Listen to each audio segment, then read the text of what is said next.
சங்கீதம் 22. என் தேவனே, என் தேவனே, ஏன் என்னைக் கைவிட்டீர்? எனக்கு உதவி செய்யாமலும் நான் கதறிச் சொல்லும் வார்த்தைகளைக் கேளாமலும் ஏன் தூரமாயிருக்கிறீர்? என் தேவனே, நான் பகலிலே கூப்பிடுகிறேன், உத்தரவு கொடீர். இரவிலே கூப்பிடுகிறேன், எனக்கு அமைதலில்லை.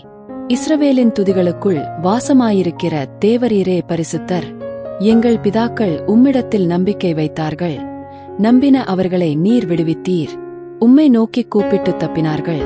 உம்மை நம்பி வெட்கப்பட்டு போகாதிருந்தார்கள். நானோ ஒரு புழு, மனுஷனல்ல, மனுஷரால் நிந்திக்கப்பட்டும் ஜனங்களால் அவமதிக்கப்பட்டும் இருக்கிறேன். என்னை பார்க்கிறவர்களெல்லாரும் என்னை பரியாசம் பண்ணி உதட்டை பிதுக்கி தலையை துலுக்கி, கர்த்தர் மேல் நம்பிக்கையாயிருந்தானே, அவர் இவனை விடுவிக்கட்டும், இவன் மேல் பிரியமாயிருக்கிறாரே, இப்பொழுது இவனை மீட்டுவிடட்டும் என்கிறார்கள். நீரே என்னை கற்பத்திலிருந்து எடுத்தவர். என் தாயின் முலைப்பாலை நான் உண்கையில் என்னை உம்முடைய பேரில் நம்பிக்கையாயிருக்க பண்ணினீர். கற்பத்திலிருந்து வெளிப்பட்டபோதே உமது சார்பில் விழுந்தேன். நான் என் தாயின் வயிற்றில் இருந்தது முதல் நீர் என் தேவனாயிருக்கிறீர். என்னை விட்டு தூரமாகாதேயும்.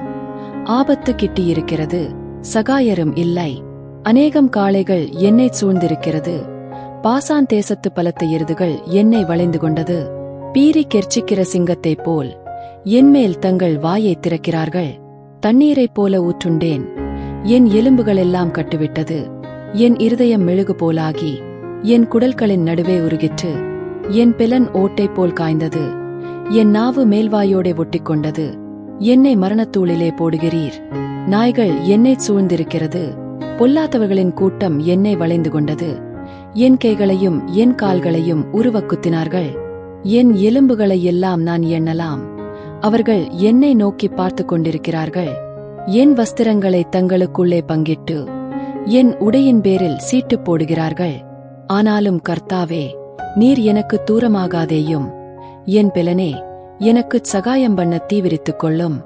என் ஆத்துமாவை பட்டயத்திற்கும் எனக்கு அருமையானதை நாய்களின் துஷ்டத்தனத்திற்கும் தப்புவியும். என்னை சிங்கத்தின் வாயிலிருந்து இரட்சியும். நான் காண்டாமிருகத்தின் கொம்புகளில் இருக்கும்போது எனக்குச் செவி கொடுத்தருளினீர். உம்முடைய நாமத்தை என் சகோதரருக்கு அறிவித்து சபை நடுவில் உம்மை துதிப்பேன்.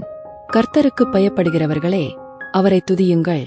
யாக்கோபின் சந்ததியாரே, நீங்கள் எல்லாரும் அவரை கனம் பண்ணுங்கள். இஸ்ரவேலின் வம்சத்தாரே, நீங்கள் எல்லாரும் அவர் பேரில் பயபக்தியாயிருங்கள். உபத்திரவப்பட்டவனுடைய உபத்திரவத்தை அவர் அற்பமாயெண்ணாமலும் அருவருக்காமலும் தம்முடைய முகத்தை அவனுக்கு மறைக்காமலுமிருந்து தம்மை நோக்கி அவன் கூப்பிடுகையில் அவனைக் கேட்டருளினார். மகா சபையிலே நான் உம்மை துதிப்பேன். அவருக்கு பயப்படுகிறவர்களுக்கு முன்பாக என் பொருத்தனைகளைச் செலுத்துவேன்.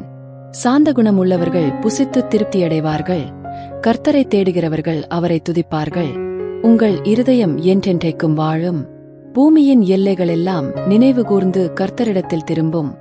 ஜாதிகளுடைய சந்ததிகளெல்லாம் உமது சமூகத்தில் தொழுது கொள்ளும். ராஜ்யம் கர்த்தருடையது, அவர் ஜாதிகளை ஆளுகிறவர். பூமியின் செல்வவான்கள் யாவரும் புசித்து பணிந்து கொள்வார்கள். புழுதியில் இறங்குகிறவர்கள் யாவரும் அவருக்கு முன்பாக வணங்குவார்கள். ஒருவனும் தன் ஆத்துமா அழியாதபடி அதைக் காக்கக்கூடாதே. ஒரு சந்ததி அவரைச் சேவிக்கும். தலைமுறை தலைமுறையாக அது ஆண்டவருடைய சந்ததி எண்ணப்படும். அவர்கள் வந்து, அவரே இவைகளைச் செய்தார் என்று பிறக்கப் போகிற ஜனங்களுக்கு அவருடைய நீதியை அறிவிப்பார்கள்.